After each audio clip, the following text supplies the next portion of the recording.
உலக ஹெப்படைட்டிஸ் தினம் வருடந்தோறும் ஜூலை 28ஆம் தேதி அனுசரிக்கப்படுகின்றது. ஹெப்படைட்டிஸ் பற்றிய சிறு குறிப்பை நாம் அறிவோம்.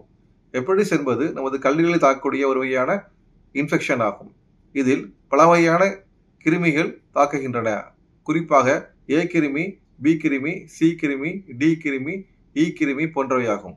இதில் ஏ கிருமியும் இ கிருமியும் எப்படி பரவுகிறது என்றால் சுகாதாரமற்ற உணவு பழக்க வழக்கங்கள், சுகாதாரமற்ற தண்ணீர் பருவதனால் வருகின்றது. ஆனால் ஹெப்படைட்டிஸ் பி கிருமி மற்றும் ஹெப்படைட்டிஸ் சி கிருமி ஆகியவை நமது உடம்பில் உள்ள பாடி ஃப்ளூயிட்ஸ், திரவங்கள் மூலம் வருகின்றது. அதாவது ரத்தம், நீடில் ஷேரிங், ஒருத்தருடைய ஊசியை மற்றவங்களுக்கு போடுதல் மற்றும் சீமன், உடல் உறவு மூலமாக, தாய்க்கு சேய்க்கு மூலமாக பரவுகின்றது. இந்த பி கிருமியானதற்கு நமக்கு தடுப்பூசி இருக்கின்றது. குழந்தைகளுக்கு கூட தடுப்பூசி போட்டுக்கொள்ளலாம், பெரியவர்களும் போட்டுக்கொள்ளலாம்.